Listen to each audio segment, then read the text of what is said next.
नमस्कार दोस्तों, आप सभी का अनअकैडमी के इस नई यूट्यूब चैनल MPPSC विजय पथ पर बहुत बहुत स्वागत है। जल्दी से सभी लोग जुड़ जाएं जिससे कि आज की जो क्लास है इसको हम लोग स्टार्ट कर सकें और इसमें कल जहां तक आप लोगों को पढ़ा दिया था उससे आगे की जो चीज़ें हैं आप लोगों को एक्सप्लेन कर सकूं। चलिए,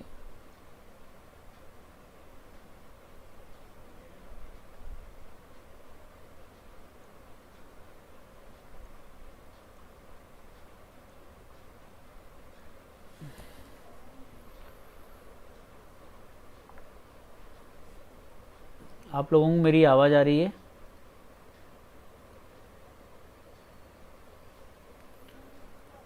गुड इवनिंग प्रखर, कैसे हो प्रखर?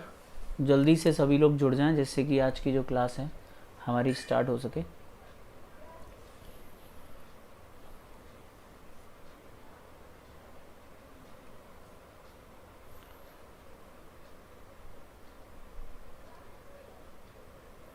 चलिए, तो जैसा कि आप सभी को पता है, कल मैंने आप लोगों को जहांगीर के बारे में एक्सप्लेन किया था कि जहांगीर किस तरीके से मुग़ल शासक बना और उसके शासनकाल में क्या क्या महत्वपूर्ण घटनाएं हुई। और उसी क्रम में हम लोगों ने कुछ जहांगीर के बारे में पढ़ लिया था, उसको हम लोग आगे पढ़ते हैं। तो जहांगीर कब जन्म लेता है, बचपन का नाम क्या था, माता का नाम क्या था, कब गद्दी पर बैठा, विवाह किस किस से हुआ था, ये सारी चीज़ों को हम लोग कल डिस्कस कर चुके थे। कल जहांगीर के 12 अध्यादेश आप लोगों को बताए थे कि जहांगीर ने जो है 12 अध्यादेश जारी किए थे। उसके बाद हम लोगों ने ये देखा था कि न्याय की जंजीर जहांगीर के द्वारा लगवाई गई थी। इसके बारे में आप लोगों को काफ़ी डिटेल में बता चुका था किस तरीके से जो है वो सबसे अधिक न्यायप्रिय मुगल शासक था। इसके अलावा जहांगीर के सबसे बड़े लड़के खुसरो ने 1606 में विद्रोह कर दिया था। जहांगीर द्वारा अर्जुन देव को फांसी पर चढ़वा दिया गया था। जहांगीर के शासनकाल की सबसे बड़ी उपलब्धि मेवाड़ को अपने अधीन करना था और महाराणा जो अमर सिंह थे उनको जो है अपने अधीन कर लिया था। इसके अलावा मैंने आप लोगों को बताया था कि 1620 में जहांगीर ने कांगड़ा पर विजय की थी और जहांगीर ने मलिक अंबर के विरुद्ध अहमदनगर का जो वजीर था। चलिए, कुछ बातें आप लोगों को अभी समझानी है। तो पहले मैं ये देख लूँ आप सभी लोग जुड़ गए हैं। हेलो अजय, कैसे हो आप? जल्दी से सभी लोग जुड़ जाइए जिससे जो है मैं आप लोगों को आगे समझा सकूं।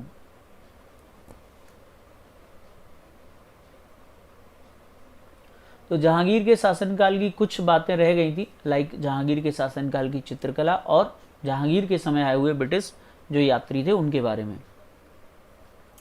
तो उनके बारे में आप लोगों को एक्सप्लेन करते हुए मैं आप लोगों को शाहजहां के बारे में समझाने वाला हूँ।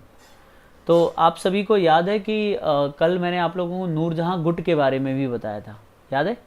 नूरजहां गुट। तो मैं वहीं से अपनी क्लास को आगे बढ़ाता हूँ। 1611 में नूरजहां से विवाह किया था। नूरजहां गुट में माता, पिता, बचपन का नाम, ये सारी बातें मैंने आपको बता दी। आसफ खां, ठीक है, ये सारी चीज़ें जो है नूरजहां गुट में आपको एक्सप्लेन कर दी थी। चलिए, तो नूरजहां एक एम्बिशियस महिला थी, बस यहीं से आपको समझाना था नूरजहां गुट से। मुझे लगता है यहाँ तक आप सबको याद होगा। किसी का कोई सवाल है यहाँ तक, नूरजहां गुट तक? अगर आप लोग कोई सवाल पूछना चाहते हैं तो प्लीज़ ज़रूर पूछिए। नूरजहां गुट तक कोई सवाल है आप लोगों का? Hello Shefali, hello Ajay, hello Prakhar. तो नूरजहां गुट के बारे में मैंने आप लोगों को बताया था कि नूरजहां ने जहांगीर से विवाह के पश्चात जो है अपना गुट बनाया था जिसे नूरजहां गुट के नाम से जाना जाता है। इस गुट में नूरजहां की माँ, पिता, भाई शामिल थे। इसके बाद आप लोगों को बताना है, नूरजहां ने अपने भाई आसफ खां की बेटी अर्जुमंद बानो बेगम का विवाह जहांगीर के बेटे खुर्रम से कराकर उसे अपने गुट में शामिल किया था, जैसा कि मैंने आपको कल बताया था। लेकिन खुर्रम नूरजहां के प्रभाव में नहीं आया। तब नूरजहां ने जहांगीर के दूसरे बेटे, जिसका नाम मैंने आपको बताया शहरयार, संभवतः कल नाम परवेज बता दिया, मुझे ऐसा याद है, आप उसे सही कर लेना, शहरयार। शहरयार से पहले पति अली कुली बेग की बेटी लाडली बेगम का विवाह करवाया और उसे खुर्रम के स्थान पर अपने गुट में जो है प्रोत्साहित किया। ठीक है, नूरजहां एक एम्बिशियस महिला थी और जहांगीर के साथ झरोखा दर्शन है, झरोखा, वह झरोखा दर्शन देती थी तथा सिक्कों पर बादशाह के साथ उसका नाम भी अंकित होता था। साथ ही नूरजहां शाही आदेशों पर बादशाह के साथ हस्ताक्षर भी करती थी। तो कल मैंने आप लोगों को बताया था कि नूरजहां एक एम्बिशियस महिला थी। पूरी मुगल डायनेस्टी में केवल नूरजहां एक ऐसी मुगल महिला थी जिसने सत्ता को कंट्रोल करने का प्रयास किया। वो बाकायदा जहांगीर के प्रशासन में उसकी मदद करती थी। शाही आदेशों पर जहांगीर के साथ उसके हस्ताक्षर होते थे। सिक्कों पर जहांगीर के नाम के साथ उसका नाम होता था। झरोका दर्शन में वो जहांगीर के साथ दर्शन देती थी लोगों को। झरोका दर्शन मतलब महल की बालकनी में आकर लोगों को जो है हाय हेलो बोलना, वो झरोका दर्शन होता था। ये परंपरा राजपूतों से जो है मुगलों ने एक्सेप्ट की थी।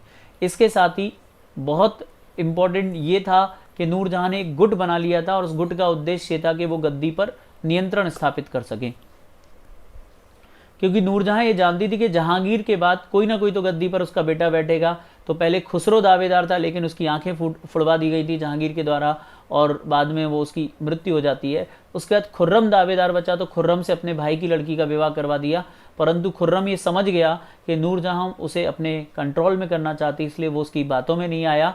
तब नूरजहां ने जहांगीर के दूसरे बेटे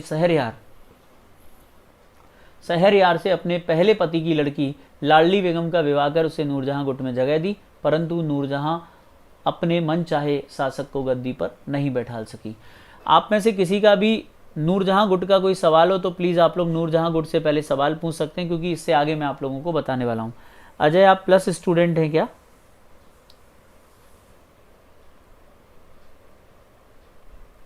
नूरजहां गुट से किसी का कोई सवाल है? आप में से किसी का भी कोई सवाल हो नूरजहां गुट से तो प्लीज़ बताइए, अदरवाइज हम लोग इससे आगे पढ़ने वाले हैं। चलिए, तो इसके बाद क्या होता है, ये जहांगीर, देखिए नूरजहां के बारे में लिखा है कि जहांगीर की बीमारी का फायदा उठाकर उसने संपूर्ण सत्ता को अपने हाथों में केंद्रित कर लिया।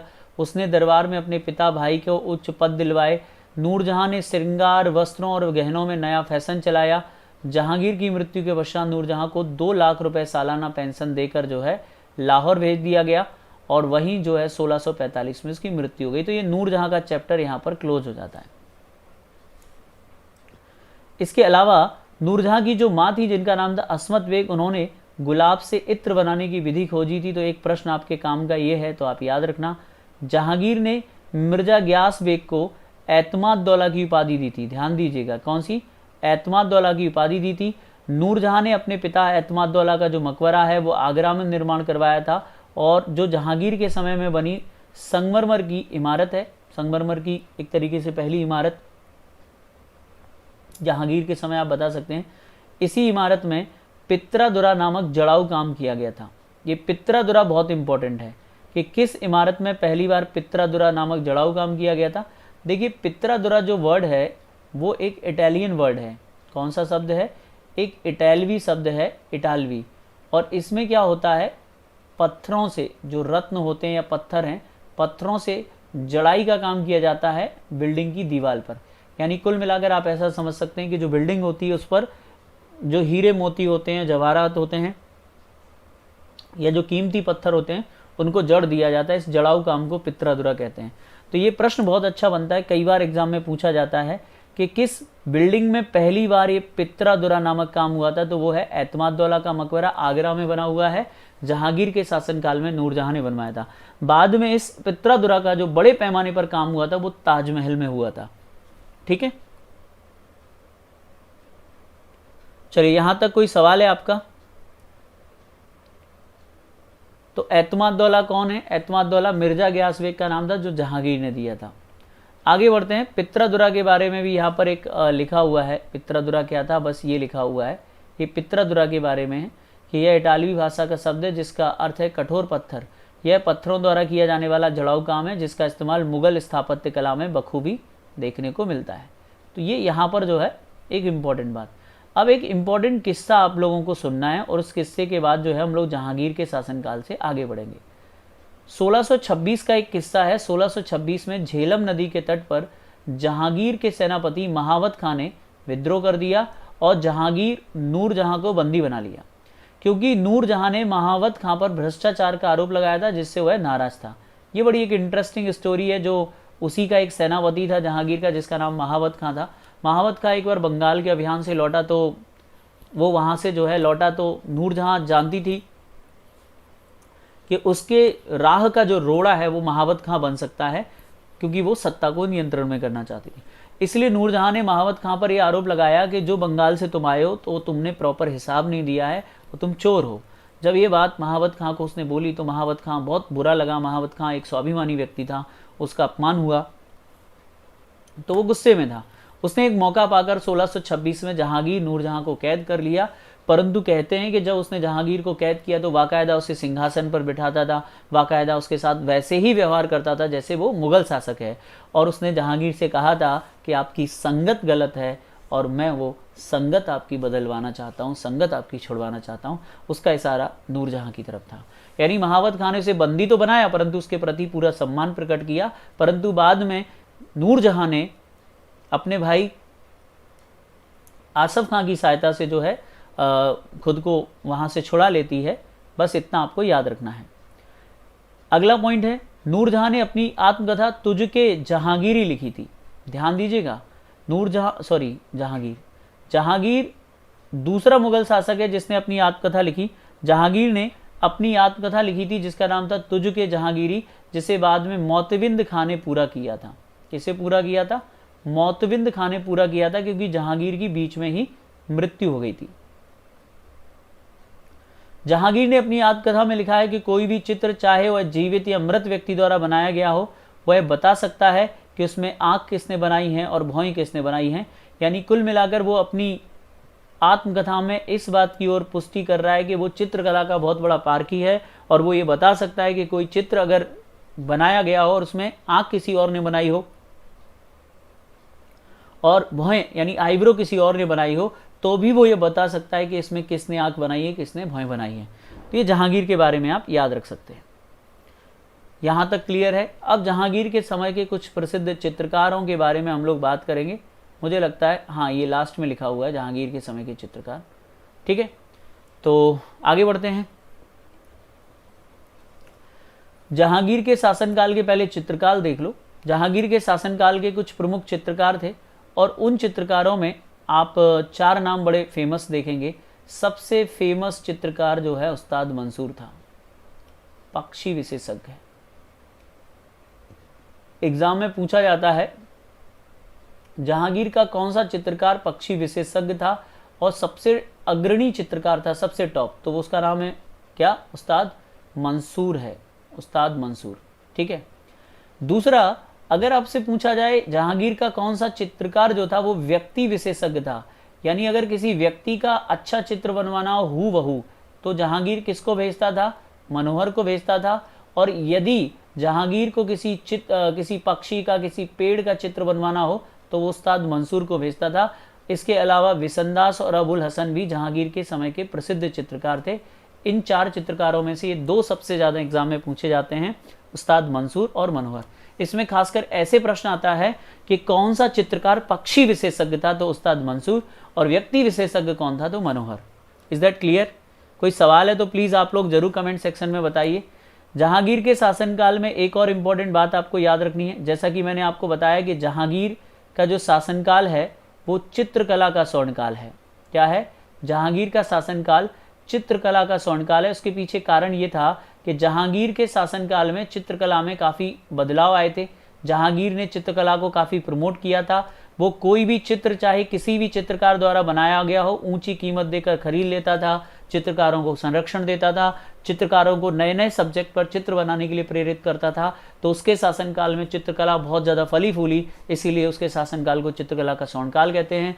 उसके शासनकाल के प्रसिद्ध चित्रकार उस्ताद मंसूर, मनोहर, विसंदास और अबुल हसन थे। इसके अलावा एक और बहुत महत्वपूर्ण पॉइंट आपको याद रखना है। आगरा में, कहाँ पर? आगरा में उसने आगा रजा के नेतृत्व में, आगा रजा एक चित्रकार ही थे, आगा रजा के नेतृत्व में एक चित्रणशाला की स्थापना की थी, यानी एक पेंटिंग स्कूल खोला था। तो चित्रणशाला की स्थापना उसने कहाँ की थी? आगा रजा के नेतृत्व में आगरा में की थी। ये एक इम्पॉर्टेंट प्रश्न है, ये भी आप याद रख सकते हैं। तो जहांगीर द्वारा चित्रकला को काफ़ी प्रमोट किया गया। जहांगीर के शासनकाल में चित्रकला अपने उत्कर्ष पर पहुंची, इसीलिए जहांगीर के शासनकाल को चित्रकला का स्वर्णकाल कहते हैं। जहांगीर स्वयं एक चित्रकार था। वह अपनी आत्मकथा में लिखता है कि कोई भी चित्र, चाहे जीवित या मृत व्यक्ति द्वारा बनाया गया हो, वह बता सकता है कि इसमें किसने आंख बनाई है, किसने भौं बनाई है। यहाँ तक क्लियर है? कोई सवाल आप लोगों का हो तो प्लीज़ आप लोग कमेंट सेक्शन में कमेंट कर सकते हैं। जय हिंद नंदिनी, बताइए कोई सवाल है किसी का? अब आते कंधार के बारे में। कंधार अफगानिस्तान में है, आपको कल भी बताया था। इसे भारत का सिंह द्वार कहते थे। एक ज़माना था जब भारत, यहीं से भारत का बॉर्डर शुरू होता था, इसीलिए इसे भारत का सिंह द्वार कहते थे। जहांगीर ने इस पर अधिकार कर लिया था, याद रखिएगा 1606 से लेकर 1607 तक जहांगीर का इस पर अधिकार, इस समय उसने अधिकार किया था। परंतु 1622 में, जैसा कि कल मैंने आपको बताया था, एक प्रश्न आता है एग्जाम में कि किस मुगल शासक के समय या कब जो है कंधार मुगलों के हाथों से निकल गया। तो 1622 में हमेशा हमेशा के लिए कंधार मुगलों के हाथों से निकल गया। ईरान के शासक शाह अब्बास ने उसको कैप्चर कर लिया था और तभी से कंधार जो है वो मुगल साम्राज्य से अलग हो गया था। बताइए, कोई भी प्रश्न हो तो आप लोग कमेंट कर सकते हैं। जल्दी से कमेंट करके बताइए कि आपको क्या समझ में नहीं आया, जिससे उस प्रश्न को या उस चीज़ को मैं आगे बता सकूं। जी रीता, ये कंधार वही है। अजय, मैंने आपको बता दिया पीडीएफ बेटा प्लस स्टूडेंट, जो प्लस ग्रुप में हो उनको मिलती है। आप प्लस स्टूडेंट हैं क्या? और अगर आपको चाहिए तो आप मुझसे संपर्क कर सकते हैं टेलीग्राम पर हरी सर के नाम से, तो वहाँ पर जो है आपको मिल जाएगी। कोई डाउट है किसी का? प्लीज़, अगर किसी का कोई डाउट हो तो प्लीज़ ज़रूर सवाल करिए। इसके बाद हम लोग जो है एक और बात के बारे में चर्चा करेंगे, उसके बाद हम अगला टॉपिक डिस्कस करेंगे। देखिए, जहांगीर के शासनकाल में कुछ विदेशी यात्री भारत आए थे। जहांगीर के शासनकाल में कुछ विदेशी यात्री भारत आए, जिसमें सबसे फेमस कैप्टन हॉकिंस हैं। हॉकिंस आप सब जानते हैं 1608 में सूरत पहुंचा। यह एक ब्रिटिश साहसी नाविक कैप्टन था। यह 1609 में जहांगीर से मिला और उससे फारसी में बात की। जहांगीर ने हॉकिंस से खुश होकर उसे इंग्लिश खान, कौन सी उपाधि दी? जहांगीर ने खुश होकर उसे इंग्लिश खान की उपाधि दी। साथ में उसे आगरा में रुकने के लिए परमिशन दी और जहांगीर ने उसे 400 का मनसब दिया और 3 साल तक जो है कैप्टन हॉकिंस आगरा में रहा। परंतु जहांगीर ने उसे जो है व्यापार करने की अनुमति नहीं थी। यह ब्रिटेन के राजा जेम्स प्रथम का राजदूत था तथा मुगल दरबार में जाने वाला पहला अंग्रेज राजदूत था। तो एक प्रश्न आता है कि मुगल दरबार में जाने वाला पहला अंग्रेज राजदूत कैप्टन हॉकिंस 1608 में सूरत भारत आया था और ये जिस जहाज से आया था उस जहाज का नाम था हेक्टर। तो कभी कभी ये भी प्रश्न पूछ लेते हैं किस जहाज से आया था हेक्टर। जब आप मॉडर्न हिस्ट्री पढ़ेंगे तो मैं आपको इसके बारे में बताऊंगा किस जहाज से आया था, कैसे क्या क्या हुआ था। और ये जहांगीर के लिए करीब 30 लाख के तोहफे लेकर आया था, जिसमें एक विदेशी चश्मा भी एक बहुत इंपॉर्टेंट था जो ये जहांगीर के लिए लेकर आया था। तो ये कुछ प्रश्न बनते हैं कि कैप्टन हॉकिंस किसके शासनकाल में भारत आया था, मुगल दरबार में जाने वाला पहला अंग्रेज राजदूत कौन था? तो 1608 में सूरत आया, हेक्टर नामक जहाज से आया था। फारसी में जहांगीर से बात की, इसलिए जहांगीर ने इसे इंग्लिश खान की उपाधि दी। जहांगीर से मिला परंतु जहांगीर ने इसे व्यापार की अनुमति नहीं दी। 3 साल तक आगरा में रहा। 400 का मनसब जहांगीर ने इसे दिया था। बस ये सारी चीज़ें आपको जो है कैप्टन हॉकिंस के बारे में याद रखनी है। इसके बाद अगला एक और था जो जहाँ इसी के साथ आया था, यानी हॉकिंस के साथ आया था, उसका नाम था एडवर्ड टेरी एक पादरी था। इसके बाद हम बात करें तो अगला जो राजदूत था उसका नाम था सर टॉमस रो। क्या बोलते हैं? सर टॉमस रो। यह ब्रिटेन के राजा जेम्स प्रथम का राजदूत था जो 1615 में जो है जहांगीर के दरबार में पहुंचा। जहांगीर से व्यापार करने की अनुमति प्राप्त करने में सफल हुआ था। कहते हैं कि सर टॉमस रो एक बहुत बुद्धिमान व्यक्ति था। यह आया जहांगीर के सामने जो है इसने व्यापार करने की अनुमति मांगी। पहले तो जहांगीर ने अनुमति देने से मना कर दिया, परंतु इसने जहांगीर का मांडू, अजमेर से लेकर मांडू तक पीछा किया, इसलिए जहांगीर इससे प्रभावित हुआ और इसे मांडू में जो है ये व्यापार की अनुमति दे दी गई थी। मांडू में जहांगीर बड़ा खुश था, जहांगीर मांडू अक्सर जाया करता था, इसीलिए एक दिन जो है वहां पर जो है अनुमति दे दी गई। चलिए, तो सर टॉमस रो कब आया था? 1615 में आया था और इसको जो है व्यापार की परमिशन मिल गई।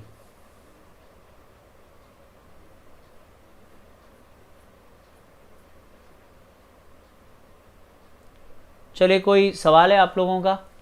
इसके अलावा एक और विदेशी यात्री इसके शासनकाल में आया था जिसका नाम था विलियम फिंच। बहुत इंपॉर्टेंट है। विलियम फिंच यह एक अन्य ब्रिटिश यात्री था। इसने अपने विवरण में अनारकली का उल्लेख किया था। तो देखो भाई, बहुत इंपॉर्टेंट है, आप इसको ध्यान से लिख लेना। जहांगीर के शासनकाल में 4 ब्रिटिश यात्री भारत आए, एक Hawkins, Edward Terry, sir Thomas Roe और विलियम फिंच, जिसमें केवल एक मात्र ऐसा है जो ये दावा करता है कि अनारकली थी। यानी विलियम फिंच ने अपने विवरण में अनारकली का उल्लेख किया है कि जहांगीर को अनारकली से मोहब्बत थी। क्या थी? जहांगीर को अनारकली से क्या था? प्यार था। जहांगीर और अनारकली का किस्सा तो आप लोग सुने ही नहीं, कोई बात नहीं, और उसमें हम लोग अभी पढ़ेंगे भी नहीं। तो जहांगीर अनारकली से एक दूसरे से प्रेम करते थे, ये किस्सा केवल एक विदेशी यात्री ने इस बात की पुष्टि की है, और उसका नाम क्या था? William Finch. अभी आप जहांगीर से कोई सवाल है तो आप पूछ सकते हैं, ठीक है, याद रखिएगा। तो जहांगीर के शासनकाल में आने वाला पहला अंग्रेज राजदूत कैप्टन हॉकिंस, उसके साथ आया था एडवर्ड टेरी, उसके बाद सर टॉमस रो, और उसके साथ आया था विलियम फिंच। ठीक है,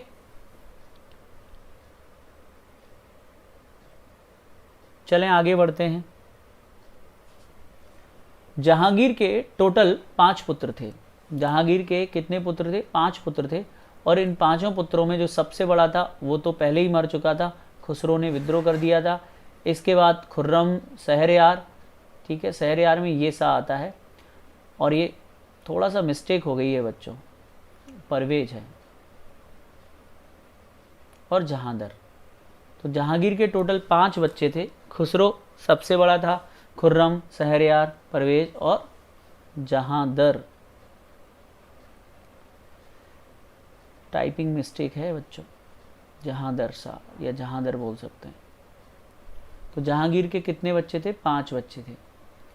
खुसरो को असीरगढ़ का किला आपने सुना, जिसे दक्कन का प्रवेश द्वार कहते हैं, असीरगढ़ का किला। इसी असीरगढ़ के किले में इसकी हत्या कर दी गई थी, इस बात को याद रखिएगा।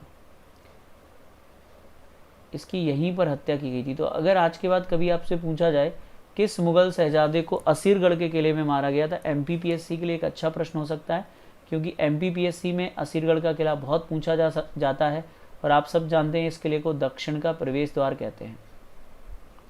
दक्षिण का प्रवेश द्वार कहा जाता है। दक्षिण का प्रवेश द्वार किसे कहा जाता है? तो दक्षिण का प्रवेश द्वार कहा जाता है असीरगढ़ फोर्ट को। असीरगढ़ के किले में ही जो है खुर्रम द्वारा अपने बड़े भाई खुसरो की हत्या करवा दी गई थी। असीरगढ़ का किला मध्य प्रदेश के बुरहानपुर जिले में है। चलिए, यहीं से अब आपका अगली स्टोरी शुरू होती है शाहजहां की। तो पहले हम शाहजहां को पढ़ेंगे, तब जो है चर्चा करेंगे आगे। आइए, तो शाहजहां को शुरू करते हैं।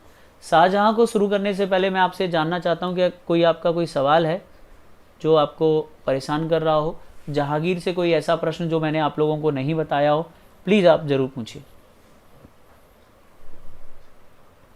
जी नंदिनी, सोने की चाबी से खुलवाया था, वही किला था असीरगढ़।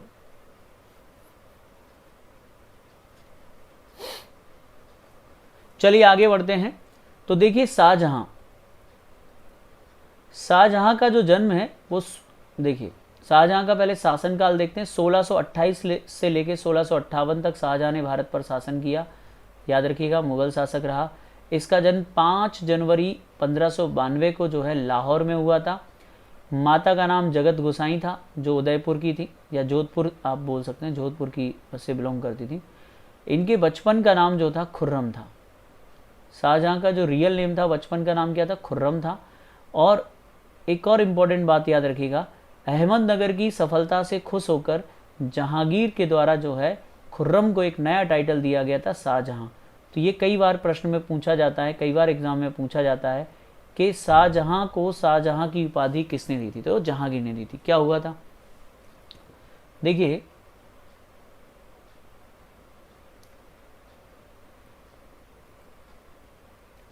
एक राज्य था अहमदनगर, महाराष्ट्र में है। इस राज्य का एक वजीर था मलिक अंबर, बहुत ही शक्तिशाली था, और इसको कंट्रोल करना आसान नहीं था। जहांगीर ने पूरा प्रयास कर लिया, जब उसको कंट्रोल नहीं कर पाया तो जहांगीर ने खुर्रम को भेजा था। किसको भेजा था? खुर्रम। खुर्रम मतलब शाहजहां। खुर्रम ने जाकर इसको सरेंडर करवा दिया था। तो इनके बीच में समझौता हो गया था, यानी सरेंडर हो गया था, और इसमें जो है खुर्रम की जीत हुई थी। इस बात से खुश होकर जहांगीर ने अपने बेटे खुर्रम को एक नया नाम दिया था कि आज से तुम शाहजहां के नाम से जाने जाओगे। किसके नाम से जाओगे? शाहजहां।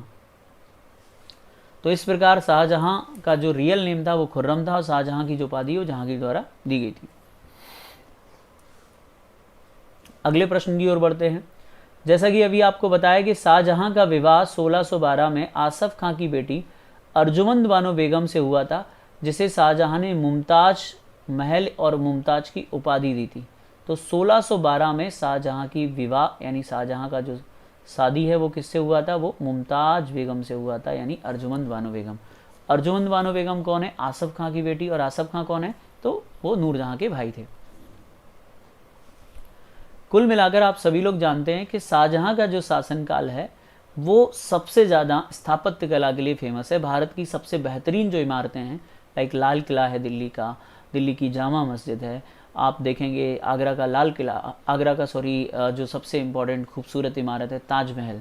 तो ताजमहल, मयूर सिंहासन, दिल्ली का लाल किला, जामा मस्जिद, ये सभी जो हैं शाहजहां के शासनकाल में बनी।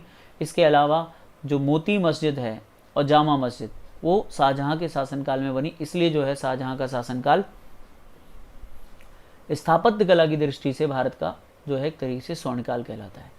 तो शाहजहां को हम लोग जो है काफ़ी डिटेल में पढ़ने वाले हैं कि शाहजहां ने किस तरीके से शासन किया, किस तरीके से उसने जो है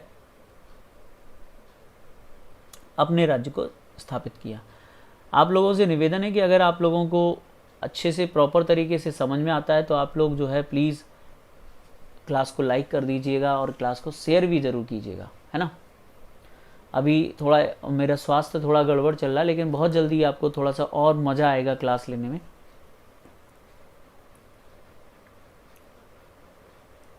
चलिए आगे बढ़ते हैं।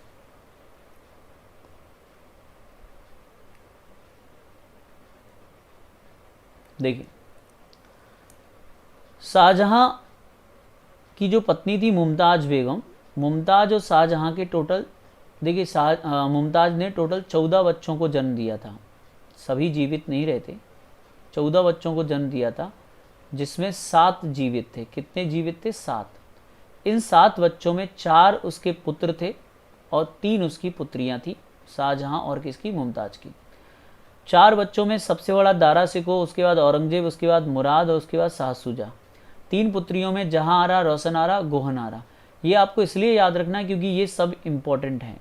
तो शाहजहां के मुमताज से टोटल कितने बच्चे थे? 7 बच्चे थे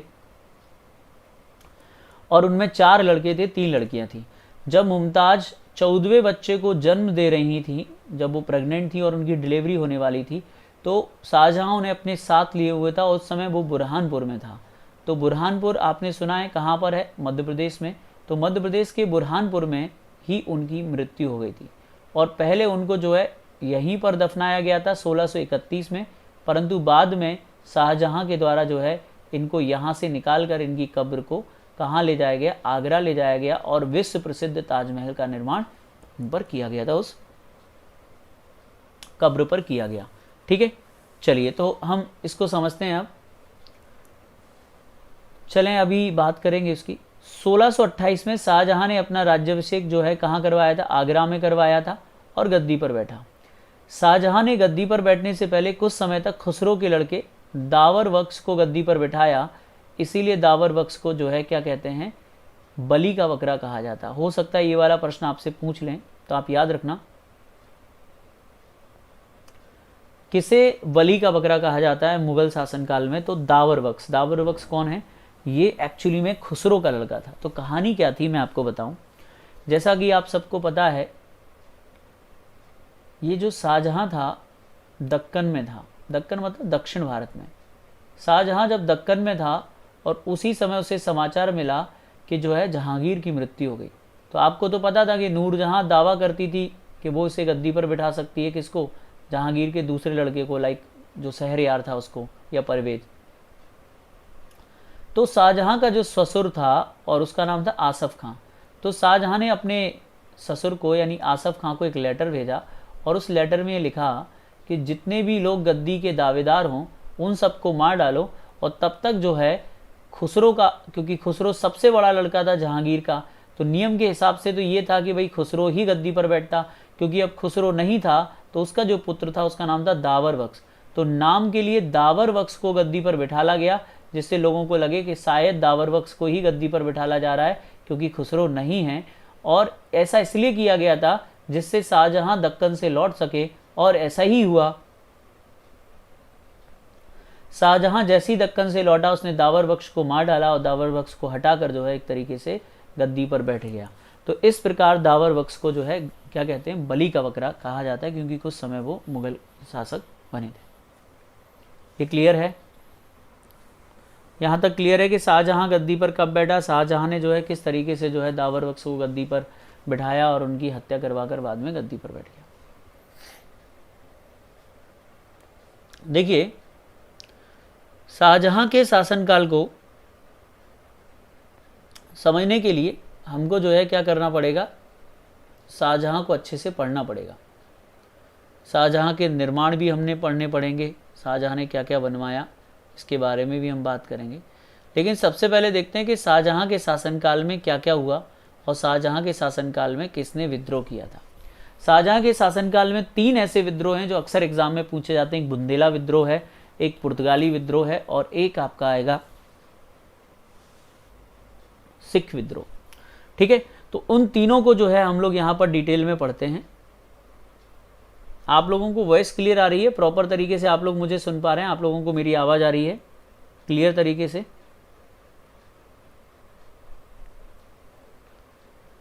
चलिए, अब क्या होता है जरा समझते हैं। सबसे पहले बात करते हैं बुंदेला विद्रोह की। बुंदेला विद्रोह 1628 में होता है और बुंदेला विद्रोह किसने किया था? एक बुंदेला शासक थे जिनका नाम था जुझार सिंह। जुझार सिंह जो हैं, अगर आपको पता हो तो जुझार सिंह वीर सिंह बुंदेला के पुत्र थे। वीर सिंह बुंदेला वही जो जहांगीर के मित्र थे। तो वीर सिंह बुंदेला के जो पुत्र थे जिनका नाम क्या था, जुझार सिंह। जुझार सिंह ने 1628 में जो है जब शाहजहां गद्दी पर बैठा उसी समय जो है बुंदेलों के नेतृत्व में विद्रोह कर दिया। लेकिन शाहजहां ने क्या किया, 1629 में एक अभियान कर इस विद्रोह को दबा दिया और जुझार सिंह ने आत्मसमर्पण कर दिया और इस प्रकार ये बुंदेला विद्रोह समाप्त हो जाता है। आखिर इस बुंदेला विद्रोह की वजह क्या थी? ध्यान से सुनना।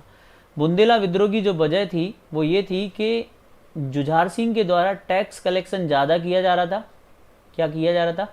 टैक्स कलेक्ट ज़्यादा किया जा रहा था, परंतु वो मुग़ल एम्पायर को यानी मुग़ल शासक शाहजहां को टैक्स कम देते थे।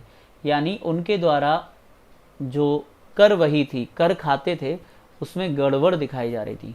जब शाहजहां ने उस खाते की जांच करवाई तो उसमें पाया कि जुझार सिंह बुंदेला गड़बड़ कर रहे हैं, इसीलिए उन्होंने जुझार सिंह बुंदेला पर एक तरीके से आरोप लगाया कि तुम चोरी कर रहे हो। जुझार सिंह बुंदेला इस बात से नाराज़ हो गए, उन्होंने विद्रोह कर दिया, परंतु बाद में शाहजहां की सेना के आगे उनको झुकना पड़ा और सरेंडर कर दिया।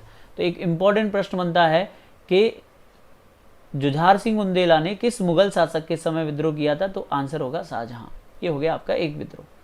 दूसरा विद्रोह था शाहजहां के शासनकाल में एक अन्य विद्रोह, उसके एक योग्य सम्मानित सूबेदार जिनका नाम था खाने जहां लोदी ने किया था। आखिर ये खाने जहां लोदी कौन है और इन्होंने क्यों विद्रोह कर दिया था, बताते हैं इसके बारे में।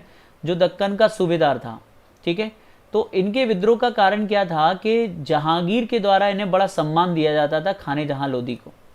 लेकिन शाहजहां के शासनकाल में जब इनको सम्मान नहीं मिला तो आदमी सम्मान चाहता है, तो इन्हें नाराज़गी थी। तो इस प्रकार ये जो है दिल्ली से, अभी आगरा कैपिटल थी, तो आगरा से जो है ये भाग जाते दक्षिण की तरफ। जब ये आगरा से दक्षिण की तरफ जाते तो आपको पता है कि रास्ते में ग्वालियर और दतिया का क्षेत्र मिलता है या बुंदेलखंड आप मिलता है। तो जब ये बुंदेलखंड से गुजरने वाले थे तो शाहजहां के द्वारा जो है जुझार सिंह बुंदेला से कहकर इनको पकड़ने के लिए बोला गया। हालांकि जुझार सिंह बुंदेला इनको पकड़ने में असफल रहे, परंतु इनके कुछ लोगों की हत्या जुझार सिंह बुंदेला के द्वारा कर दी गई थी और खाने जहां लोदी जो है भाग जाता है दक्कन की तरफ और इनका ये विद्रोह जो है समाप्त हो जाता है। 1631 में ये मारा जाता है और ये विद्रोह जो है ऑटोमेटिक समाप्त हो जाता है। इसके बाद ये वाला विद्रोह बहुत इंपॉर्टेंट है, पुर्तगाली विद्रोह। पुर्तगाली हुगली, हुगली आपने सुना होगा, पश्चिम बंगाल में समुद्र तट पर स्थित है। ठीक है, याद रखना, हुगली एक शहर है, वहाँ का जो हुगली नदी के तट पर स्थित है और ये बंदरगाह है एक्चुअली में, इसलिए मेरे मुंह से समुद्र निकल गया। हुगली रिवर के तट पर स्थित है और बंदरगाह है। हुगली में ज़बरदस्ती भारतीयों को ईसाई बना रहे थे पुर्तगाली, कुल मिलाकर यहाँ पर हुगली में धर्म परिवर्तन कर रहे थे, बाजारों में लूटमार कर रहे थे। शाहजहां ने 1632 में पुर्तगालियों के विरुद्ध जो है एक बड़ी कार्रवाई की और हुगली पर अधिकार कर लिया। कुल मिलाकर उसने जो है पुर्तगालियों से हुगली छीन लिया। ये प्रश्न कई एग्जामों में पूछा जाता है कि किस मुगल शासक ने हुगली पर अधिकार कर पुर्तगालियों को दंडित किया था, तो वह है शाहजहां। 1632 की ये बात है।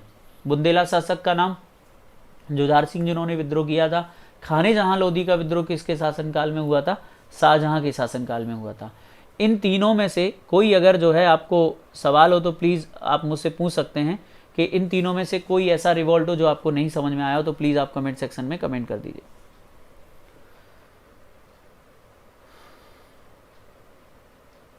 क्लियर है यहां तक? जी, ओरछा वाले ही बुंदेला हैं, जुझार सिंह बुंदेला, वीर सिंह बुंदेला के पुत्र थे। यहां तक सबको क्लियर है? तो शाहजहां के शासनकाल में अभी 3 विद्रोह आप लोगों को पढ़ा दिए, बुंदेला विद्रोह, खाने जहां लोदी का विद्रोह, पुर्तगाली विद्रोह। इसके अलावा एक और है जो है सिख विद्रोह। आइए सिखों की बात करते हैं। अगर हम सिख विद्रोह की बात करें तो शाहजहां के शासनकाल में सिखों के 6वें गुरु, जिनका नाम था हरगोविंद, से उसका संघर्ष हुआ था। संघर्ष का कारण शाहजहां के एक बाज का उड़कर गुरु के खेमे में चला जाना था, जिसे गुरु ने देने से इनकार कर दिया। तो सिखों के कौन से गुरु से जो है शाहजहां का संघर्ष हुआ था? वो थे 6वें गुरु, जिनका नाम था हरगोविंद। हरगोविंद याद रखेगा, गुरु हरगोविंद की रिहाई को इस साल 400 साल हो चुके हैं। गुरु हरगोविंद जो कि अर्जुन देव के पुत्र थे, इन्हें जहांगीर द्वारा ग्वालियर के किले में कैद करके रखा गया था। अभी कुछ दिनों पहले ही सिख समाज के द्वारा, सिख संप्रदाय के द्वारा जो है एक बहुत बड़ा भव्य आयोजन ग्वालियर के किले पर किया गया था, जिसमें उन्होंने अपने गुरु हरगोविंद सिंह को रिहा करने की जो 400वीं सालगिरह है वो मनाई थी। और पूरी दुनिया भर से ग्वालियर में जो है सिख आए थे, बड़ा आयोजन किया गया था, मैं भी उसमें शामिल हुआ था। ठीक है, ग्वालियर के किले पर जो गुरुद्वारा बना है, उस गुरुद्वारे का नाम है गुरुद्वारा दाता बंदी छोड़। ये जो गुरुद्वारा है वो गुरु हरगोविंद सिंह के सम्मान में ग्वालियर के किले पर बना हुआ है, क्योंकि जहांगीर ने उन्हें कुछ जो साल है वहाँ पर कैद करके रखा था, 2 साल और कुछ महीने वहाँ पर कैद करके रखा था। ठीक है, तो इसके बाद ही क्या हुआ था, क्योंकि आपको अच्छे से पता है जहांगीर ने अर्जुन देव की हत्या करवा दी थी। और इसके बाद जो है ध्यान से सुनिएगा, इसके बाद सिख विद्रोह क्यों हो रहा है? क्योंकि ये जो हरगोविंद थे वो अर्जुन देव के पुत्र थे और वो सिखों को चैलेंज देते हैं। आपने शायद सुना हो, हरगोविंद ने एक तख्त का निर्माण करवाया था अमृतसर में, जिसे अकाल तख्त कहते हैं, अर्थात ईश्वर का सिंहासन। क्योंकि उस समय सबसे बड़ा सिंहासन माना जाता मुगलों का, और मुगल अपने आप को सर्वे सर्वा समझते थे। तो उसी के चैलेंज में उन्होंने एक सिंहासन बनवाया था अमृतसर में, जिसे नाम दिया था अकाल तख्त। कि ये देखो, हमारा सिंहासन तुम्हारे सिंहासन के आगे एक चुनौती है, यानी हम ईश्वर के आगे किसी को और नहीं मानते, और ये हमारा सिंहासन है और ये सबसे बड़ा सिंहासन है, हम इसी के आगे झुकेंगे। इसीलिए जो हरगोविंद थे उन्होंने क्या किया था, सिखों को लड़ाकू बना दिया था। उन्होंने सिखों से कहा कि वो तलवार रखें, हथियार रखें, और उन्होंने सिखों को सैन्य रूप दिया। वो खुद 2 तलवार बांध कर रहते थे। तो इसके बाद अगर कभी भी आपसे पूछा जाए कि सिखों को सैन्य रूप किसने दिया, सिखों को लड़ाकू जाति किसने बनाया, तो वो थे गुरु हरगोविंद। सिखों के 6वें गुरु थे, जिन्होंने शाहजहां को 2 बार टक्कर दी थी, 2 बार उनकी सेना से भिड़ गए थे। सिखों के 6वें गुरु हरगोविंद, जो कि ग्वालियर के किले में कैद भी रहे थे। आगे बढ़ते हैं, शाहजहां के हम लोग साम्राज्य विस्तार की चर्चा करते हैं। कुछ बातें शाहजहां के साम्राज्य विस्तार पर भी कर लेते हैं। शाहजहां ने महावत खां के नेतृत्व में अहमदनगर पर आक्रमण किया और 1633 में उसे जीतकर मुगल साम्राज्य में मिला लिया था। याद रखिएगा, अहमदनगर को मुगल साम्राज्य में मिलाने वाले मुगल शासक का नाम क्या था? तो एक प्रश्न आपका ये बन गया, तो शाहजहां ने अहमदनगर को जीतकर मुगल साम्राज्य में मिला लिया। वेरी इंपॉर्टेंट, एग्जाम में बहुत पूछा जाता है। और जो वहाँ के शासक थे हुसैन शाह, इनको ग्वालियर के किले में कैद कर दिया था। शाहजहां ने 1636 में गोलकुंडा के शासक शेख अब्दुल्ला कुतुब शाह से संधि कर ली। शाहजहां ने बीजापुर के शासक मोहम्मद आदिल शाह से 1636 में संधि कर उसे मुगल साम्राज्य के अधीन कर लिया। कुल मिलाकर एक और बात आपको याद रखनी है कि अहमदनगर को तो जीतकर उसने मुगल साम्राज्य में मिला लिया, और अहमदनगर के शासक हुसैन शाह को ग्वालियर के किले में कैद कर दिया शाहजहां ने। और 1636 में गोलकुंडा और बीजापुर, जो दक्षिण भारत की 2 बड़ी रियासतें थी, सिया राज्य थे, उन सिया राज्यों को, गोलकुंडा और बीजापुर के शासकों को अपने अधीन कर उन्हें सालाना टैक्स देने के लिए बाध्य किया। यानी गोलकुंडा और बीजापुर अभी मुगल सल्तनत का हिस्सा नहीं बने हैं, केवल उन पर इनका अधिकार हो गया है। मतलब उन्होंने कहा कि हम सालाना तुमको टैक्स देते रहेंगे। इस तरह की एक संधि दोनों के बीच में हो जाती है। यानी गोलकुंडा ने वादा किया कि वो शाहजहां को रेगुलरली टैक्स देगा और बीजापुर ने भी ये वादा किया कि वो रेगुलरली शाहजहां को टैक्स देगा। जब ये टैक्स नहीं देंगे तो मुगल इन पर अटैक कर देंगे और वो अटैक किया जाएगा औरंगजेब के द्वारा, और औरंगजेब द्वारा गोलकुंडा और बीजापुर को जीतकर मुगल साम्राज्य में मिला लिया जाएगा और तब मुगल साम्राज्य में सूबों की संख्या हो जाएगी 20, क्योंकि शाहजहां के समय मुगल साम्राज्य में सूबों की संख्या 18 थी। ठीक है, तो ये प्रश्न समझ में आ गया। कोई भी डाउट हो तो प्लीज़ जो है यहाँ पर आप लोग कमेंट सेक्शन में कमेंट कर सकते हैं, जिससे मैं आपको एक्सप्लेन कर सकूं। ठीक है, तो कुल मिलाकर दक्षिण के किस राज्य को शाहजहां ने मुगल साम्राज्य में मिलाया था, उस राज्य का नाम अहमदनगर है। अहमदनगर से जहांगीर के शासनकाल में संधि हुई थी और शाहजहां ने इसको जो है 1633 में कैप्चर करके जो है मुगल साम्राज्य का हिस्सा बना लिया। आगे बढ़ते हैं।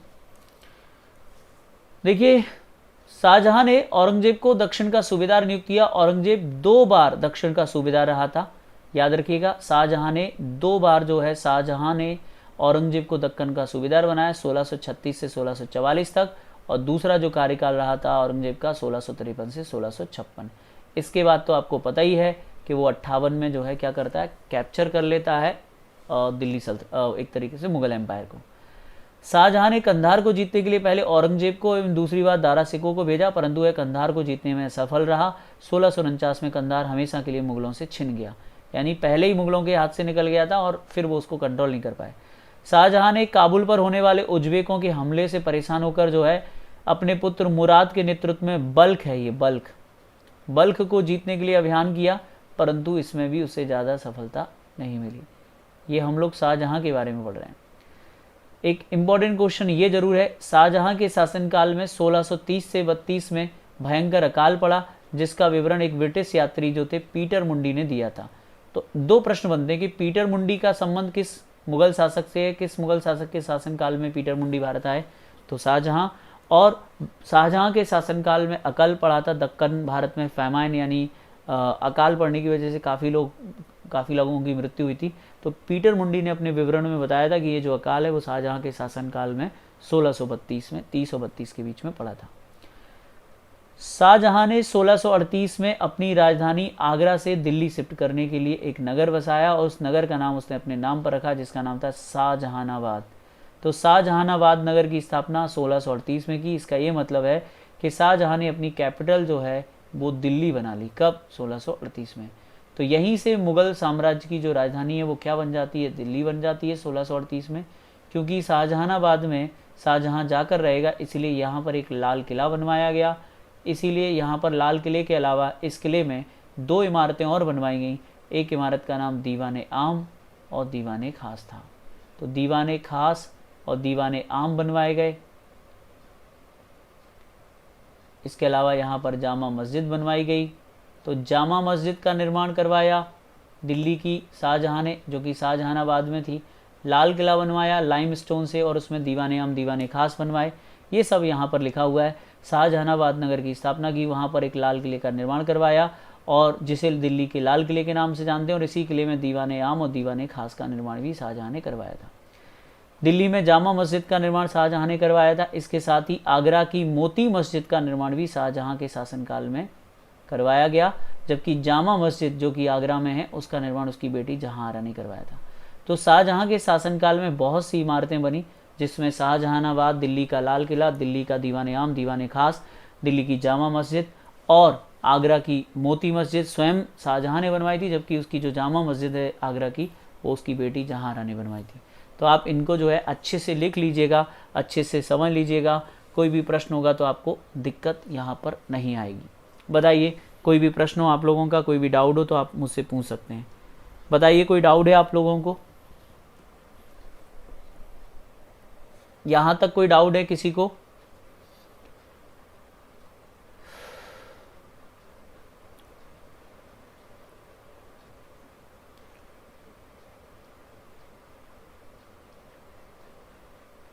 चलिए आगे बढ़ें। देखिए, शाहजहां ने एक बहुत फेमस चीज़ बनवाई है और उस फेमस चीज़ का नाम है तख्ते ताउस। तख्ते ताउस या इसी को मयूर सिंहासन भी कहते हैं। मयूर सिंहासन मतलब पीकॉक थ्रोन का निर्माण करवाया, जिसका मुख्य कलाकार बेग बादल, वैसे इसका नाम बेग बादल खां था लेकिन यहाँ बेग बादल खां लिखा हुआ है। तो शाहजहां के द्वारा मयूर सिंहासन का निर्माण करवाया गया था। इसी सिंहासन में उसने कोहिनूर हीरा जड़वाया था तथा पित्रादुरा नामक जड़ाऊ कार्य भी करवाया था। तो एक तो ये 3 मार्कर हो सकता है। मयूर सिंहासन आपको याद रखना है किसने बनवाया था और क्या था। तो शाहजहां के द्वारा एक मयूर सिंहासन का निर्माण करवाया गया। इस सिंहासन में कोहिनूर हीरा जड़ा था और साथ में इसमें पित्रादुरा जो है तकनीक का इस्तेमाल भी किया गया था। इसी पर वो बैठता था। पीछे यानी मोर का मुंह था और मोर की आंख में वो कोहिनूर हीरा लगा था। यानी ये मोर की आकृति का एक सिंहासन था जो एक भव्य सिंहासन था दिल्ली में। यहाँ पर शाहजहां गद्दी पर बैठा करता था।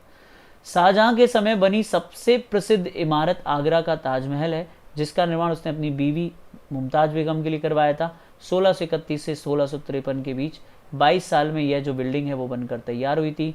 ताजमहल का निर्माण लगभग 22 सालों में हुआ था। कितने सालों में? 22 वर्ष में हुआ था।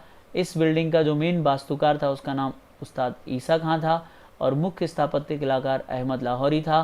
शाहजहां के शासनकाल को स्थापत्य कला का स्वर्णकाल कहा जाता है। क्या कहते हैं? स्थापत्य कला का स्वर्णकाल शाहजहां के शासनकाल को कहा जाता है। बताइए, कोई भी प्रश्न आप लोगों का यहां तक तो आप प्लीज कमेंट सेक्शन में कमेंट कर सकते हैं।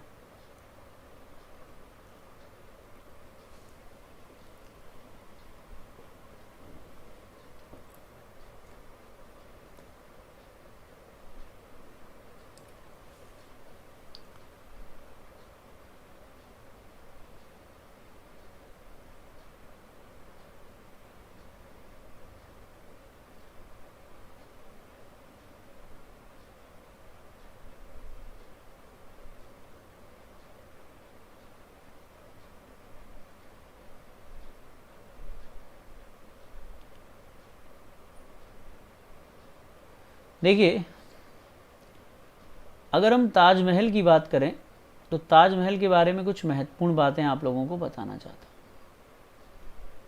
ताजमहल के बारे में जो पहली महत्वपूर्ण बात यह है कि ताजमहल कई इमारतों से प्रेरित है, जैसे कि हुमायूं का मकबरा। इसका जो डिज़ाइन है वो हुमायूं के मकबरे से लिया गया था, इससे प्रेरित है। हुमायूं के मकबरे को ताजमहल का पूर्वगामी कहते हैं। एतमादुद्दौला का जो मकबरा था इसमें से पित्रादुरा जो तकनीक थी वो ली गई थी। शेरशाह का जो मकबरा है उससे जो इसमें पानी का कॉन्सेप्ट है बीच में पानी रखने का, तो वो शेरशाह के मकबरे से लिया गया था। इसके अलावा अगर हम बात करें तो इसमें होशंग शाह का जो मकबरा है वहाँ से भी जो है संगमरमर का कॉन्सेप्ट लिया गया था। तो होशंग शाह के मकबरे से संगमरमर का कॉन्सेप्ट लिया गया था। शेरशाह के मकबरे से जो बीच में पानी है उसका कॉन्सेप्ट लिया गया था। एतमादुद्दौला के मकबरे से पित्रादुरा और हुमायूं के मकबरे से चारबाग शैली और डिज़ाइन लिया गया था। तो इस प्रकार ताजमहल 4 इमारतों से प्रेरित है। हुमायूं का मकबरा, एतमादुद्दौला का मकबरा, शेरशाह का मकबरा और होशंग शाह का मकबरा। तो एक तो इम्पॉर्टेंट बात यह है, ताजमहल को बनाने में 22 साल लगे। 1631 में जब मुमताज़ की मृत्यु बुरहानपुर में हुई उसी समय आगरा में इसका निर्माण प्रारंभ हुआ और वहाँ से मुमताज़ के जो अवशेष थे, अस्थियाँ थी, उनको लाकर जो है यहाँ पर रख दिया गया। एक्चुअली में जो ताजमहल है वो है क्या? वो मुमताज़ बेगम का मकबरा है। ताजमहल है क्या? मुमताज़ का मकबरा है। तो मुमताज़ का जो मकबरा है उसी को हम लोग ताजमहल कहते हैं और इसी में शाहजहां को भी दफन किया गया। देखिए, इसका जो डिज़ाइन है, जिस व्यक्ति ने इसका डिज़ाइन बनाया था उसका नाम था उस्ताद ईसा खां। ईसा खां इसके आर्किटेक्ट थे, जबकि इसमें कितनी मार्बल लगेगी, कितना क्या लगेगा, ये सब अहमद लाहौरी ने तय किया था। अहमद लाहौरी जो है वो एक तरीके से मुख्य स्थापत्य कलाकार था जिसके निर्देशन में इसका काम हुआ था, यानी वो एक तरीके से कारीगर था इसे बनाने वाला, और ईसा खां इसके डिज़ाइनर थे। ठीक है, तो शाहजहां के शासनकाल में बनी सबसे जो खूबसूरत इमारत है वो ताजमहल है, जिसे प्यार का प्रतीक माना जाता है, प्रेम का प्रतीक माना जाता है। हॉवेल ने इसे जो है भारतीय नारित्व की सुंदर साकार प्रतिमा कहा है। ताजमहल आपको समझ में आ गया। बहुत सारी बिल्डिंगों के बारे में हम लोगों ने यहाँ पर बात कर ली। पहले तो आप ये देख लो, यहाँ तक किसी का कोई सवाल है? ताजमहल से लेकर यहाँ तक जो भी इमारतें शाहजहां ने बनवाई, शाहजहां के शासनकाल में जो विद्रोह हुए, उन सभी के बारे में मैंने आपको थोड़ा थोड़ा बता दिया। एक और बात है, उसके बारे में भी आप लोगों को बताना चाहता हूँ कि कहा जाता है कि शाहजहां ने उन 20,000 मज़दूरों जिनका इस्तेमाल इसमें किया गया था, और कुछ जो मुख्य कलाकार थे। तो आपने सुना होगा कि शाहजहाँ ने हाथ कटवा दिया, ऐसा कुछ कहते हैं। एक्चुअली में ये क्यों कहा जाता है, ऐसा कहीं नहीं होता। देखिए, ये हाथ कटवाने वाली बात का मतलब ये होता है कि जब कोई व्यक्ति किसी संस्था के साथ जुड़ता है, जैसे मान के चलिए मैं हूँ या और भी कोई लोग हैं, तो उनके साथ एक बॉन्ड होता है, एक एग्रीमेंट होता है कि आप जब तक हमारे साथ हैं तब तक आप कोई दूसरा काम किसी भी कीमत पर नहीं कर सकते, चाहे आपको कोई कितना भी कुछ क्यों ना दे। तो जिन कारीगरों ने इस ताजमहल को बनाया था, ताजमहल के बनाने में अपनी भूमिका अदा की थी, शाहजहाँ के द्वारा उनको इतना धन दिया गया था और उनसे कहा गया था कि आज के बाद तुम जो है कभी भी कोई भी इमारत नहीं बनाओगे। और इस वजह से कहते हैं, मतलब उनको एक तरीके से बेकार कर दिया, उनको धन देकर हमेशा के लिए जो है खरीद लिया था कि इसके बाद अब तुम कोई काम नहीं करोगे। इसीलिए, क्योंकि अब वो बिल्डिंग नहीं बना सकते, इसलिए संभवतः ये कहा जाता है कि शाहजहाँ ने उनके हाथ कटवा दिए। वैसे हाथ नहीं कटवाए थे। तो एक बात ये भी आप याद रख सकते हैं। अब हम बात करते हैं शाहजहाँ के बच्चों की तरफ। तो देखिए, शाहजहाँ का जो मेन पोर्शन था, शाहजहाँ के शासनकाल के रिवॉल्ट, शाहजहाँ किस तरीके से गद्दी पर बैठा, उसके बच्चे कौन थे, उसका विवाह कब हुआ, ये सारी बातें, और शाहजहाँ ने किन किन चीज़ों का निर्माण करवाया, और ये सारी चीज़ें मैं आप लोगों को अभी पढ़ा चुका हूँ। और मुझे लगता है मैंने काफ़ी आराम से सारी चीज़ों को बताया है। अब आपको क्या समझ में आया और कहाँ दिक्कत आई है, आप कमेंट सेक्शन में बता सकते हैं। आप मुझसे पूछ सकते हैं कि क्या आपको दिक्कत है, क्योंकि इससे आगे का जो सीन है वो है उत्तराधिकार संघर्ष। उत्तराधिकार संघर्ष का मतलब है कि किस तरीके से औरंगजेब गद्दी पर बैठा। तो औरंगजेब गद्दी पर कैसे बैठा, किस तरीके से उसने अपने भाइयों को रास्ते से हटाया, किस तरीके से उसने शाहजहाँ को बंदी बनाया। मुझे लगता है ये वाला जो टॉपिक है, ये वाला जो लेक्चर है, उसको हमें कल वाले लेक्चर में लेना चाहिए, औरंगजेब में। हाँ, मैं ये आपको बता देना चाहता हूँ दारा सिकों के बारे में। दारा सिकों के बारे में आप एक बात जान लीजिए, काफ़ी इंपॉर्टेंट है, प्री और मेंस दोनों के लिए इंपॉर्टेंट है। दारा सिको शाहजहाँ का सबसे बड़ा पुत्र था, या बड़ा बेटा लिखा है, पुत्र लिख लीजिएगा। दारा संत मुल्ला शाह का शिष्य था, याद रखिएगा। किसका शिष्य था? मुल्ला शाह का शिष्य था। शाहजहाँ ने दारा को शाह बुलंद इकबाल का एक टाइटल दिया था, ये एक इम्पॉर्टेंट है। और लैनपुल ने दारा को, यानी दारा सिको को लघु अकबर कहा था। ये दोनों प्रश्न आपके एग्जाम में पूछे जाते हैं। किसने से शाह बुलंद इकबाल की उपाधि दी थी? तो शाहजहाँ ने दारा सिको को शाह बुलंद इकबाल कहा था, जबकि लैनपुल ने से मिनी अकबर कहा था। दारा ने काशी के पंडितों की सहायता से 52 उपनिषदों का सिर ए अकबर, यानी महान रहस्य नाम से जो है फारसी में अनुवाद करवाया था। ये दारा सिको का सबसे बड़ा योगदान है, क्योंकि आज जितनी भी जानकारी उपनिषदों की मिलती है वो दारा सिको के इस फारसी ट्रांसलेशन से मिलती है। दारा ने मज्म उल बहरीन नाम की एक प्रसिद्ध पुस्तक लिखी थी, जिसका मतलब होता है दो समुद्रों का मिलन। तो दारा ने कौन सी किताब लिखी थी? मज्म उल बहरीन, जिसका मतलब होता है दो समुद्रों का संगम नामक पुस्तक लिखी थी।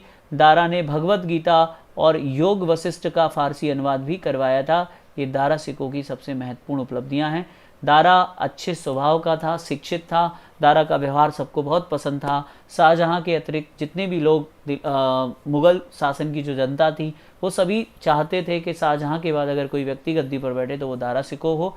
लेकिन बाकी तीनों भाइयों को दारा सिको बिल्कुल पसंद नहीं था, और वो किसी भी कीमत पर दारा सिको को शासक नहीं बनने देना चाहते थे। ठीक है, तो एक और चीज़ है, दारा का सबसे महत्वपूर्ण कार्य जो है वो है वेदों का संकलन करना। वेदों का संकलन भी करवाया था इसने। और दारा ने मनुची नामक इटालियन को अपने यहाँ तोपची रखा था, और इसके बारे में कुछ जानकारी मनुची ने दी है। तो मनुची का संबंध किससे और इसे क्या रखा गया था, ये भी आप बता सकते हैं। तो दारा सिको से संभावित प्रश्न, उसकी पुस्तक पूछी जाती, मजमुल बहरीन। दारा सिको को मिनी अकबर किसने कहा था? लघु अकबर तो लैनपुल ने कहा था। दारा सिको को शाह बुलंद इकबाल का टाइटल किसने दिया? शाहजहाँ ने दिया था। दारा सिको ने किसका अनुवाद करवाया था फारसी में? तो वो हैं 52 उपनिषद। इसके अलावा गीता और योग वशिष्ठ नामक पुस्तक का भी फारसी अनुवाद करवाया था। मजमुल बहरीन दारा सिको की प्रसिद्ध पुस्तक है। अब जो चीज़ें हैं, यानी अब इसके बाद क्या बचता है? उत्तराधिकार संघर्ष। उत्तराधिकार संघर्ष का यहाँ पर मतलब है कि वो कौन सी परिस्थितियाँ और कौन से युद्ध थे जिसमें दारा सिको पराजित हो जाता है, मुराद पराजित हो जाता है, शाह शुजा पराजित हो जाता है, और औरंगजेब जीत कर मुगल सत्ता पर अधिकार कर लेता है। तो ये वाला जो चैप्टर है वो हम लोग पढ़ेंगे कल। तो इससे आगे की बात, यदि आप अनअकैडमी के माध्यम से, यानी MPPSC और व्यापम की तैयारी करना चाहते हैं, तो भारत के सबसे बड़े लर्निंग प्लेटफॉर्म अनअकैडमी के साथ जुड़िए। अनअकैडमी को सब्सक्राइब कीजिए और भारत के सर्वश्रेष्ठ शिक्षकों से जो है आप अपनी तैयारी को बेहतर कर सकते हैं। अनअकैडमी के बहुत सारे एडवांटेज हैं। एनी टाइम एनीवेयर आप लाइव क्लास ले सकते हैं अपने कन्वीनियंस के हिसाब से। बेस्ट एजुकेटर से पढ़ने का मौका है, मल्टीपल कोर्सेज अवेलेबल है, स्ट्रक्चर्ड कोर्स अवेलेबल है, अनलिमिटेड जो है आपको मास्टर क्लासेज आपको मिलेंगी, स्ट्रेटजी सेशन मिलेंगे, स्टडी मटेरियल आपको मिलेगा और डाउट क्लियरिंग सेशन भी आपको मिलेंगे। इसके अलावा अगर मैं बात करूं तो देखिए आप अनअकैडमी लर्निंग ऐप को कैसे डाउनलोड कर सकते हैं। बड़ा सिंपल सा एक तरीका है, आपको प्ले स्टोर पर जाना है। कहाँ जाना है? प्ले स्टोर पर जाइए, अनअकैडमी लर्निंग ऐप डाउनलोड कीजिए। जैसे आप ऐप डाउनलोड करेंगे वहाँ पर गेट स्टार्टेड आपको मिलेगा, उसमें आपको अपना मोबाइल नंबर रजिस्टर करना है। ये मोबाइल नंबर जो है आप रजिस्टर करेंगे। जैसे आप ये मोबाइल नंबर रजिस्टर करेंगे आपको सिलेक्ट गोल करना है और आपको अपनी कैटेगरी सिलेक्ट करनी है MPPSC एंड व्यापम। जैसे ही आप अपनी कैटेगरी सिलेक्ट करेंगे तो वहाँ पर जो है आपको स्पेशल क्लासेस के और प्लस क्लासेस के फीचर्स मिलेंगे। स्पेशल क्लासेस वो क्लासेस होती हैं जिसमें लाइव क्लास में आप लाइव चैट कर सकते हैं, अपने डाउट क्लियर कर सकते हैं, पोल के माध्यम से जो है टॉपिक को अच्छे से समझ सकते हैं और क्वेश्चन आंसर भी कर सकते हैं। एजुकेटर से आप लाइव क्लास में बात कर सकते हैं। नेवर अ मिस क्लास का मतलब है आपको प्रॉपर नोटिफिकेशन मिलेंगे, हर सेशन के नोट्स मिलेंगे और जो है सारी चीज़ें आपको यहाँ पर प्रॉपर मिलेंगी। डेली 12 बजे मेरी एक स्पेशल क्लास होती है। इस स्पेशल क्लास को आप ज्वाइन कर सकते हैं। इसके लिए आपको एक अनलॉक कोड डालना है हरी10।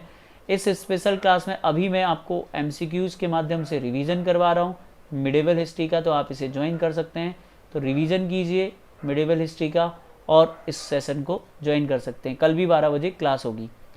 इसके अलावा अनअकैडमी स्कॉलरशिप टेस्ट यानी USET MPPSC के लिए प्रीलिम्स 2021 का एक मॉक टेस्ट अनअकैडमी करवा रहा है। अगर आपकी रैंक इसमें टॉप 3 में है तो आपको 1 ईयर के सब्सक्रिप्शन, 200 है तो आपको 25% का डिस्काउंट 1 ईयर के सब्सक्रिप्शन पर मिलेगा। इसके साथ ही अगर मैं बात करूं तो बहुत सारे बैच कोर्सेज अनअकैडमी पर अवेलेबल हैं। जैसे एक 8 महीने का फाउंडेशन कोर्स यहाँ पर स्टार्ट हुआ है प्रीलिम्स और मेंस के लिए। ये कोर्स जो है वो प्री और मेंस दोनों को कवर करेगा, साथ में इसमें आपको आंसर राइटिंग भी कवर करवाई जाएगी। इस कोर्स में आपको भूपेश पालीवाल सर, रजत शर्मा सर, मैं, आशीष हरिओ सर, पवन सर और गौरव शर्मा सर आपको पढ़ाएंगे। इसके अलावा अगर हम बात करें तो टारगेट MPPSC प्रीलिम्स 2021 के लिए MP स्पेसिफिक एक बैच स्टार्ट हो रहा है। 19 अक्टूबर से बैच स्टार्ट हो रहा है। इस बैच में आपको जो है MP स्पेसिफिक टॉपिक मिलेंगे। 19 और 20 अक्टूबर के लिए एक इम्पॉर्टेंट ऑफर था। आज 20 अक्टूबर है, कल ये ऑफर समाप्त हो जाएगा। यदि आप 24 महीने का सब्सक्रिप्शन लेते हैं तो इसमें आपको 3 महीने का अतिरिक्त सब्सक्रिप्शन मिलेगा। देखिए प्लस पर आप बहुत सारे जो कोर्सेज हैं यानी पूरा जो सिलेबस है MPPSC प्री और मेंस का कर सकते हैं। 12 महीने पर आपको 2 महीने का अतिरिक्त सब्सक्रिप्शन मिलेगा। इसके लिए आपको एक रेफरल कोड याद रखना है और मेरा रेफरल कोड है हरी10। तो आप इस रेफरल कोड को याद रख सकते हैं और इस रेफरल कोड के माध्यम से आपको 10% का जो है डिस्काउंट आपके प्लस सब्सक्रिप्शन अमाउंट पर मिलेगा। इसके अलावा अगर मैं बात करूं तो 24 महीने का जो सब्सक्रिप्शन है वो 16,000 रुपये का आपको मिल रहा है और 12 महीने का सब्सक्रिप्शन आपको 11,000 रुपये का मिल रहा है। देखिए 24 महीने का सब्सक्रिप्शन लेने का मतलब ये है कि अगर आप अंडर ग्रेजुएट हैं, ग्रेजुएशन का फर्स्ट ईयर है, सेकंड ईयर है, तो आप आराम से जो है 24 महीने तक जितने भी कोर्सेज अनअकैडमी पर आ रहे हैं, जितने भी टीचर्स के आ रहे हैं इस कैटेगरी के, तो आप इस कैटेगरी के सभी कोर्सेज को देख सकते हैं। ठीक है, हर सब्जेक्ट के अलग अलग कोर्सेज आते हैं, अलग अलग टीचर पढ़ाते हैं, उन सभी से आप पढ़ सकते हैं। आपको करना क्या है, आपको एक रेफरल कोड डालना है हरी10। हरी10 रेफरल कोड से आपको इस फीस में 10% का डिस्काउंट मिलेगा। तो आज ही आप इस रेफरल कोड को यूज़ कर सकते हैं और आप जो है अनअकैडमी का प्लस सब्सक्रिप्शन ले सकते हैं। उम्मीद करता हूँ आपको ये वीडियो अच्छा लगा होगा और इस वीडियो को आप पसंद करेंगे। अगर आपको ये वीडियो अच्छा लगा हो तो आप इस वीडियो को लाइक कर सकते हैं, वीडियो को शेयर कर सकते हैं, इस चैनल को सब्सक्राइब कीजिए जिससे कि आपको जो है सभी अपडेट इस चैनल के मिलते रहें और बेल आइकन को प्रेस कर लीजिएगा। आप सबका बहुत बहुत धन्यवाद क्लास को अटेंड करने के लिए। उम्मीद करता हूँ आपको ये क्लास अच्छी लगी होगी। गुड नाइट, शुभ रात्रि। आगे की कहानी के लिए कल मिलेंगे। धन्यवाद।